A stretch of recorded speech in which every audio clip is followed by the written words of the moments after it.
This young man became unexpectedly rich and was carried away by the riches that he abandoned his own sick mother, who sacrificed everything.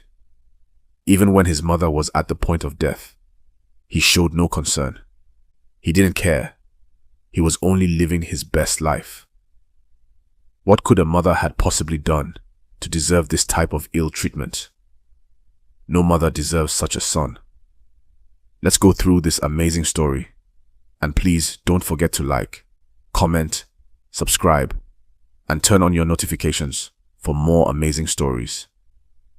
In a tiny compound where weeds had overtaken the fence, a frail woman coughed as she stirred watery pap over firewood. Her name was Mama Ifeoma, a widow whose bones had grown thin from sacrifice. Her legs trembled with every step. Her hands were blistered from washing other people's clothes. But her eyes were sharp, burning with the stubborn hope that one day her son would change their story. Inside the single-room hut, David, her firstborn, was bent over a wooden desk. Really just two broken stools pushed together. He was 17. His khaki shorts had been sewn and resewn at least 5 times. His sandals had holes in them, and his exercise books were second-hand, covered in faint pencil erasures. But his mind, sharp like a razor, brilliant like lightning before a storm. "Mama," David said, still reading by the dim light from the window. "They say only 5 people in the state will win that scholarship." Mama Ifeoma smiled weakly, setting the bowl of pap beside him. Her breathing was heavy. The dry season had worsened her cough. "You will be one of them," she whispered. "You're not like the others. You were born for more." David looked up. "But the school fees, the form, we don't have money." She nodded slowly. "I'll find a way." That night, when David slept, Mama Ifeoma crept out and sewed her last wrapper, the one her late husband had bought her during their wedding.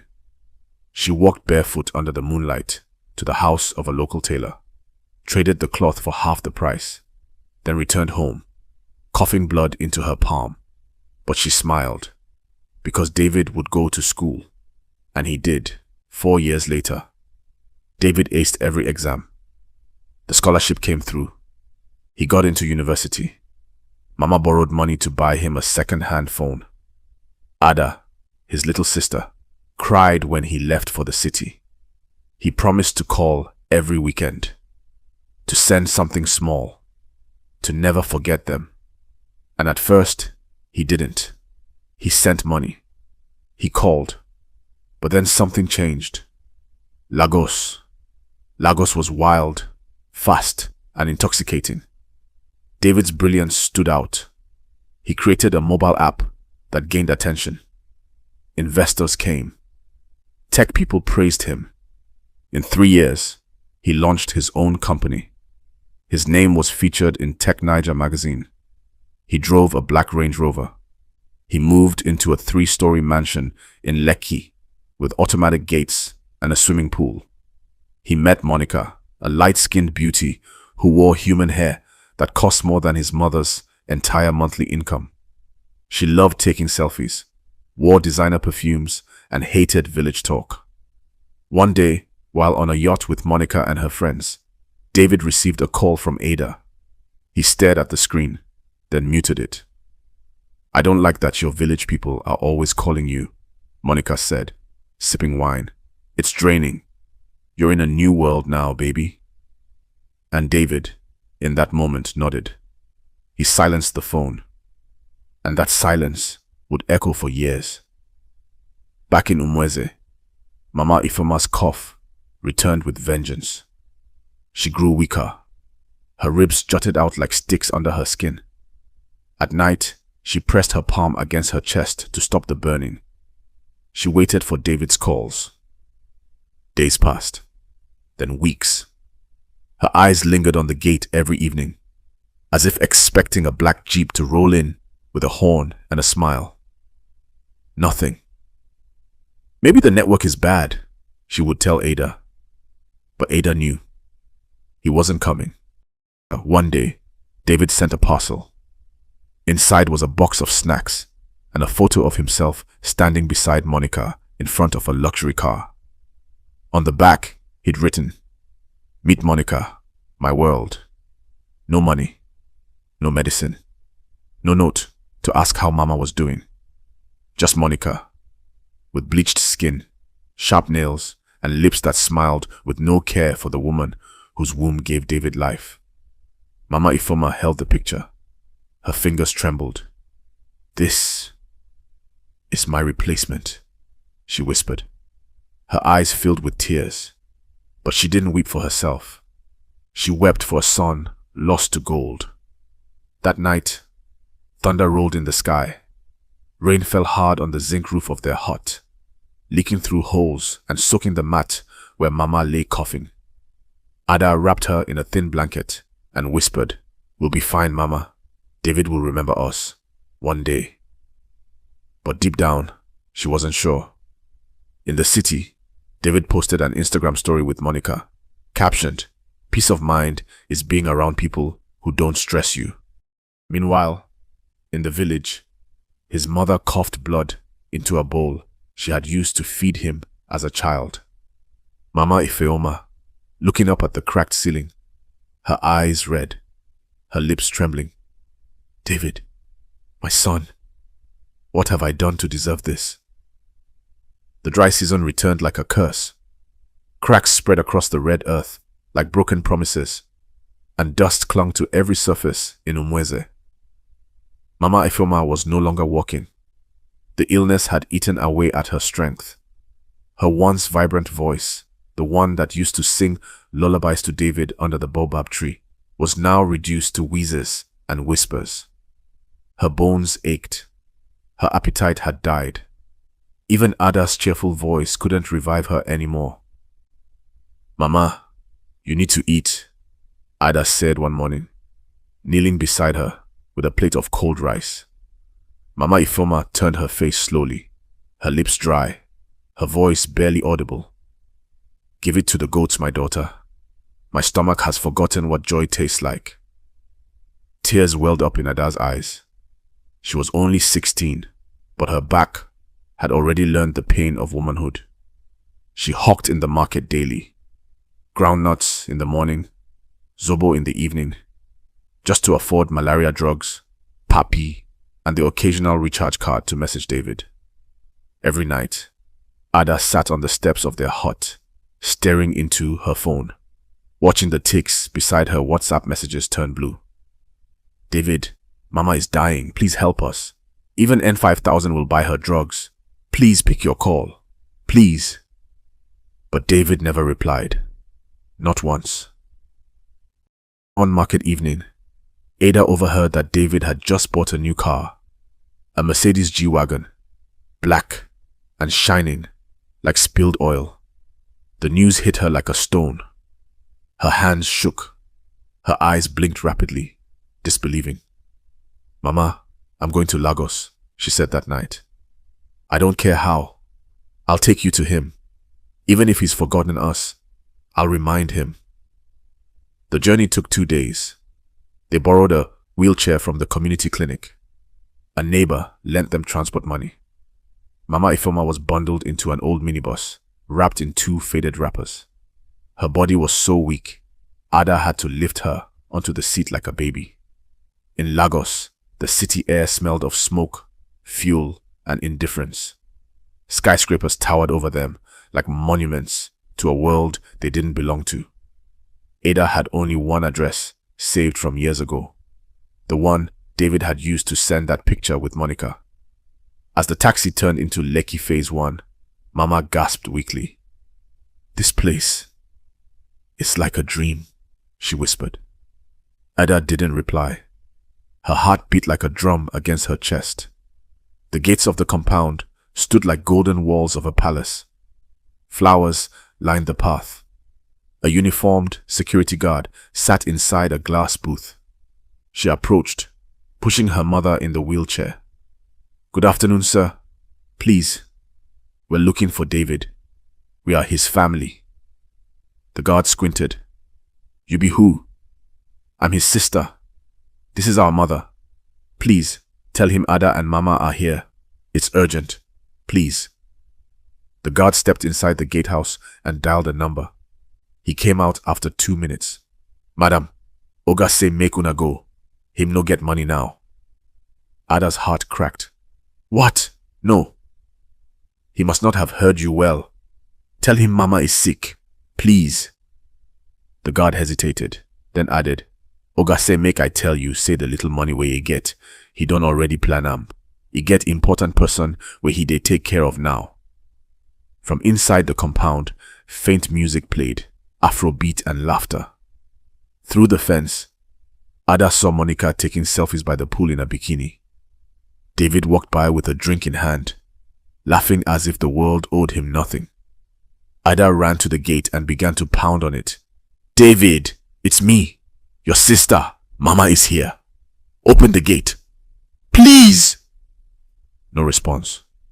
Mama Ifoma slumped forward in the wheelchair, tears running down her cheeks, her hands trembling as she clutched the gate with her fingers. I breastfed you. I raised you. David. The gate never opened. That night, under the streetlight, Mama and Ada slept by the roadside, beside a gate taller than their dreams, colder than the sun it guarded, a night in the shadows. Mosquitoes bit through their wrappers. Mama's breathing grew shallower. A kind passerby gave them bread and water. Ada didn't sleep. She just stared at the house beyond the gate. She imagined knocking again. She imagined David seeing her and rushing out, tears in his eyes, ashamed and sorry. But morning came, and with it, silence. The mansion doors never opened. At dawn, a cleaner hosed down the compound and ignored them. A car drove out, splashing water near their feet. David never looked. The journey back. They left the next day. Back on the bus, Mama's head leaned against Ada's shoulder. Her voice was faint. He has chosen another woman. She has won his heart. No, Mama. He's just busy. He's overwhelmed. He'll come around.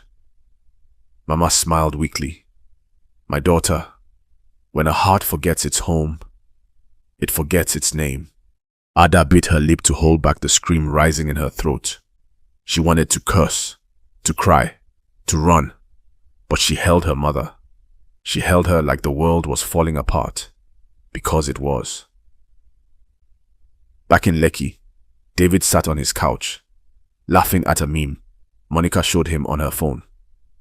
Your sister's messages are so emotional, Monica chuckled, scrolling through Ada's unread texts. It's like a Nollywood movie. David smirked. I told you, I don't do drama. They clinked their wine glasses. In the background, his WhatsApp had a message Ada sent just an hour earlier. We're going back to the village.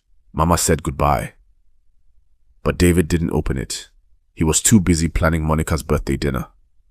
As the sun set over Lekki, in a house filled with laughter and lies, a mother's final hope was left starving at his gate, and he didn't even know it.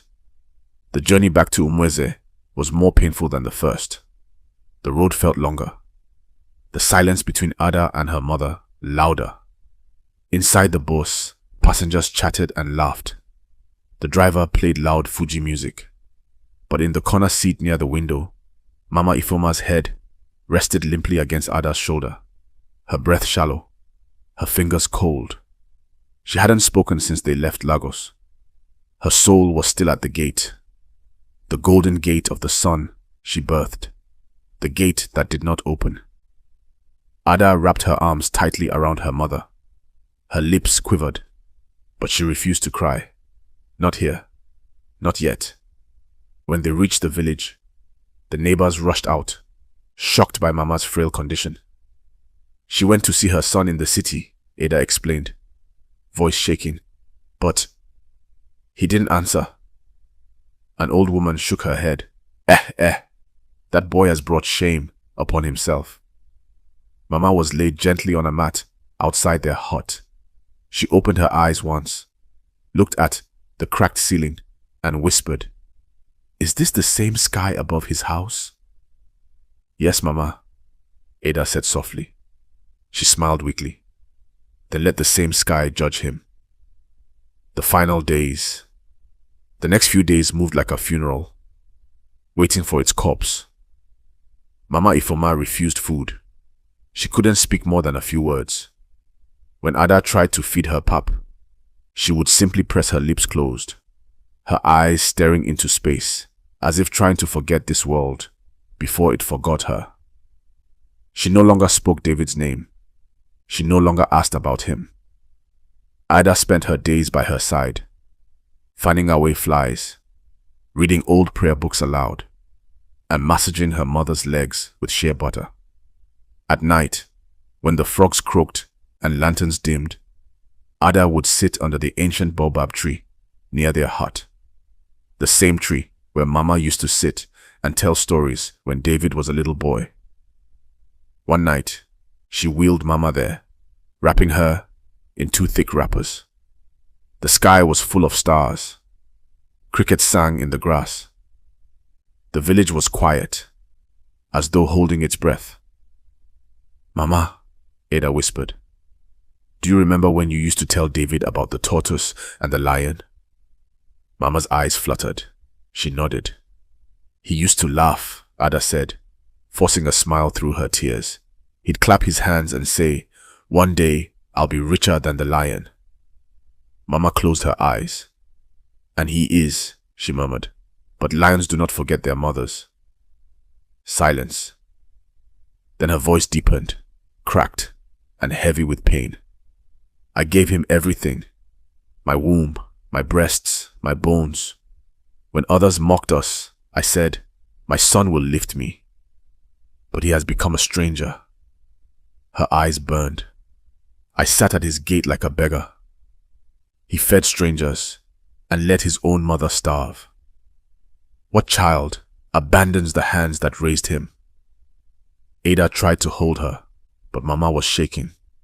I cried until my tears dried. I called until my voice died. Now, let the heavens speak." She looked up at the stars. "Fanny," she cried. David's birth name. Her voice rang through the night. "If I ever carried you in truth, if my back bent for you, if I bled to make you live, then let the soil hear me." Ada gasped. "Mama, no." But Mama was already weeping, her hands trembling, her voice echoing with power. "May you never hear the cry of your own child, just as you turned deaf to mine.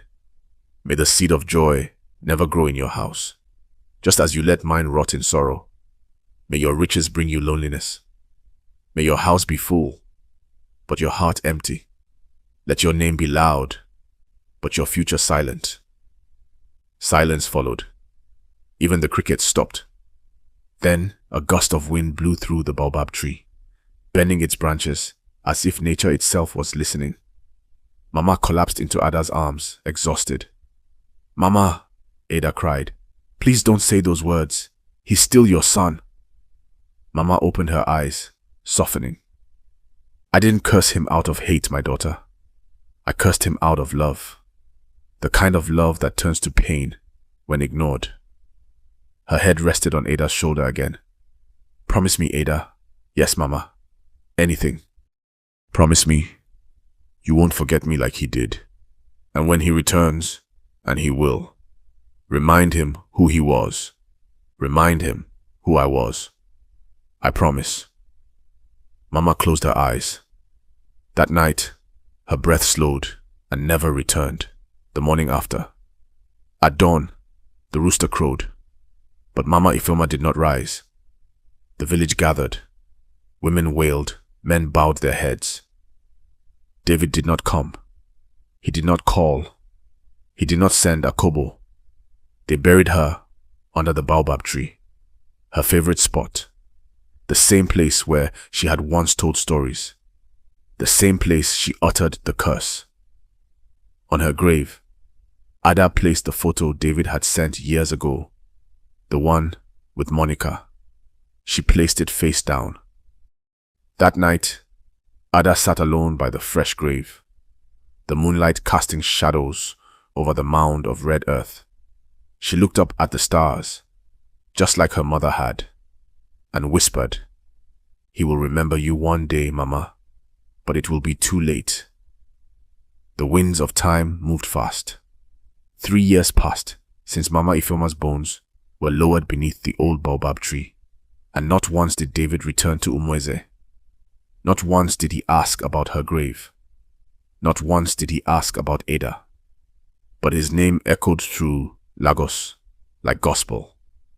David, Ifeanyi, Nwoke, the tech genius, the real estate mogul, the man who turned dust into gold.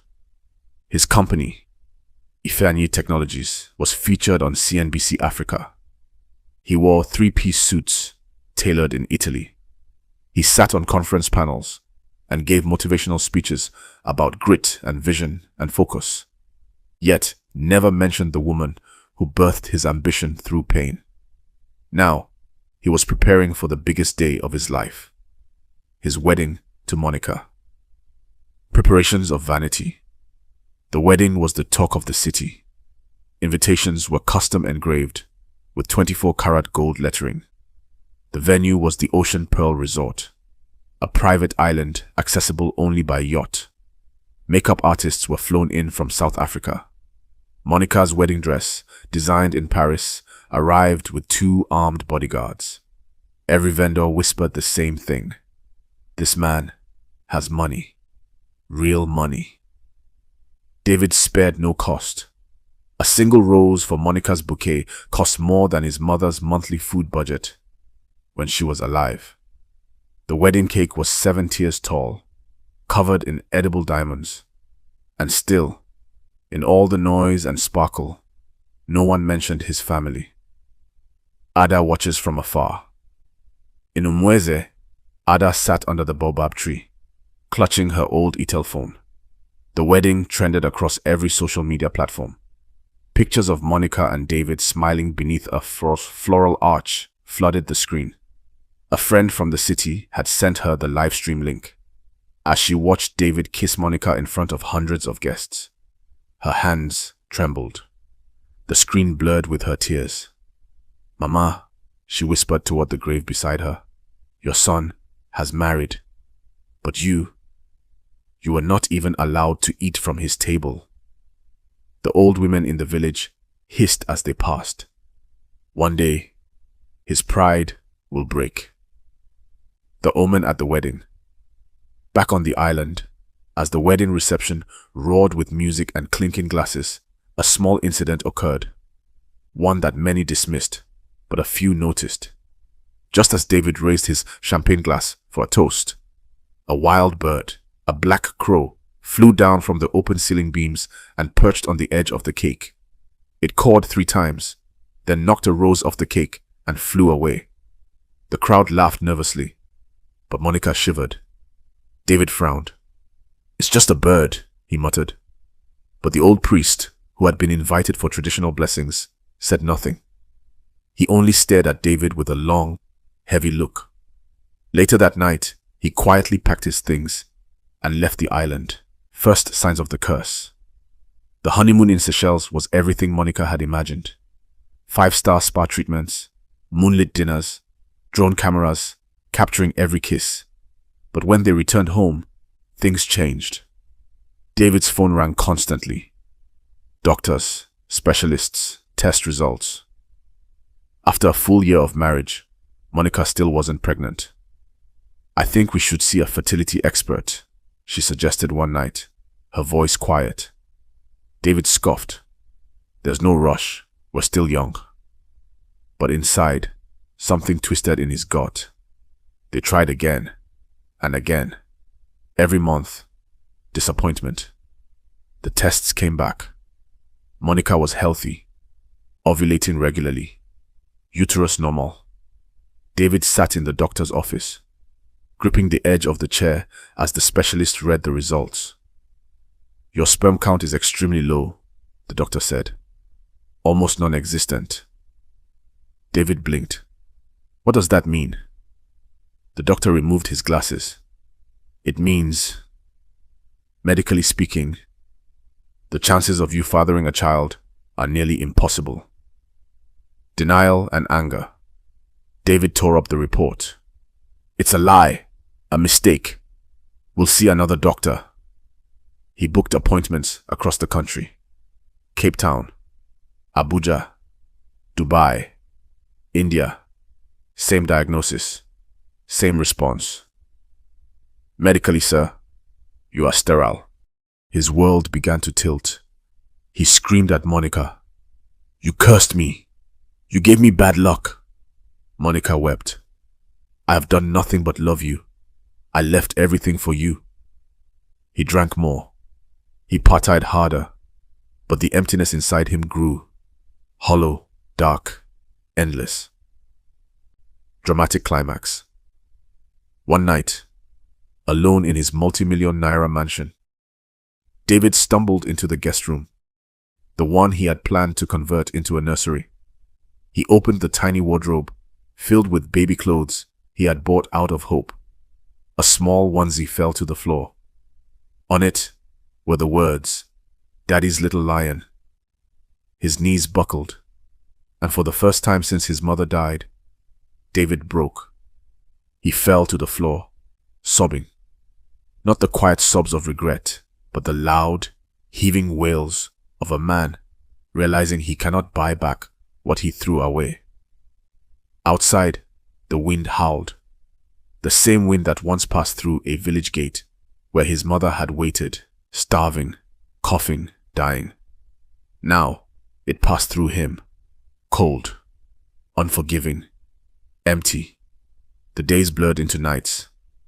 David stopped attending board meetings. He no longer updated his social media. His mansion, once filled with music and luxury, now echoed with silence. Monica tried everything: therapy, counseling, even fertility retreats. But David was slipping into something darker, a shadow of himself. One night, he stared at the mirror for a long time. His eyes were bloodshot. His face was aged beyond his years, and for the first time, he whispered a name he hadn't spoken in nearly a decade. Mama.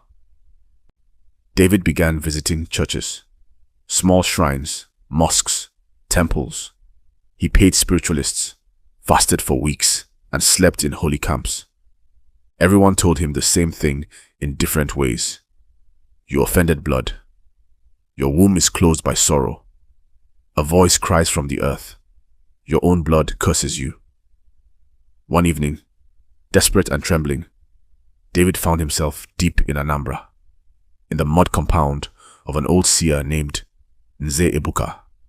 The man sat under a mango tree, blind in one eye, with kola nuts on a wooden plate before him. He said nothing when David arrived. He only stared. David fell to his knees. Please, tell me the truth. Why can't I have a child? Why is my life like this? What is chasing me? Nze Ebuka picked up a kola nut and broke it. Then he looked up slowly and said, Your mother. David's breath caught.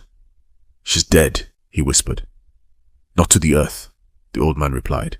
Not to the spirits, not to her tears. He leaned forward. You are a tree that cut off its roots, and now wonders why it bears no fruit. David sobbed. I didn't know. I was young. I didn't mean it. She sat at your gate, my son, Nze Ebuka said, his voice low and heavy. She begged at your feet. You denied her food. You gave your heart to one who fed your pride and let the hands that raised you starve. He pointed to the sky. You must return. To her. To the place where her soul rests. Not with gifts. Not with money. With your knees and your tears. The next morning, David dressed in plain clothes and set out for Umweze, a village he had not visited in 10 years. He didn't go with his Range Rover. He took public transport. His face was hidden behind a cap. People barely recognized the once famous mogul. He arrived just as the sun began to set. The air smelled of dust and old memories. Children played near the old well. An old man sat by the roadside and watched him approach. David walked slowly through the familiar paths until he reached it, the baobab tree, and beneath it, a small, humble grave. It was covered in weeds, cracked, unmarked, except for a stone one Ada had placed there years ago, with the words scratched in charcoal. Here lies Mama Ifoma, a woman the world forgot, but God did not. David fell to his knees. His chest heaved. He pressed his head to the soil and cried in a way he had never cried before. Not the cries of a rich man, the cries of a son. Mama, I'm sorry. I was blind. I let you die outside my gate. I chose pride over you. Please forgive me. His tears soaked the earth, and as the wind blew softly through the branches of the baobab, he thought, for just a moment, that he heard her voice. My son. He looked up, but there was no one there, only silence and shame. He turned and saw her, Ada, standing at a distance, arms folded, her face unreadable. She had grown, older, stronger. Her eyes, once filled with hope, now held quiet fire. Ada, he whispered. She didn't move. I came to make it right. She walked forward slowly, then slapped him. Tears filled her eyes. She begged for you, David. Every night, even with blood in her mouth, she said, my son will come. She died waiting. Do you understand that? I know, David sobbed. I hated myself every day since. Ada looked away, trembling. Ada looked away, trembling. She cursed you, David, with love, with pain. She cursed you with the same mouth that called you her lion. And now, the world has heard her. David fell to the ground again. Tell her, wherever she is, I would give all my riches to feed her one bowl of pap again. I would wash her feet. I would burn everything I own, just to hear her say my name one more time. Ada's face softened. But you can't, she said. That's the price. You were so wicked to the woman who gave you everything that you let her die. Please go away. Go with your wealth and riches. I don't need them. My mother is gone. If you can't bring her back, then we don't need your wealth. Dead people don't eat. And with that, Ada walked away. David was buried in shame. He knew that if his own living sister couldn't forgive him, his dead mother would not either. So therefore, he has to pay the price for his terrible deeds.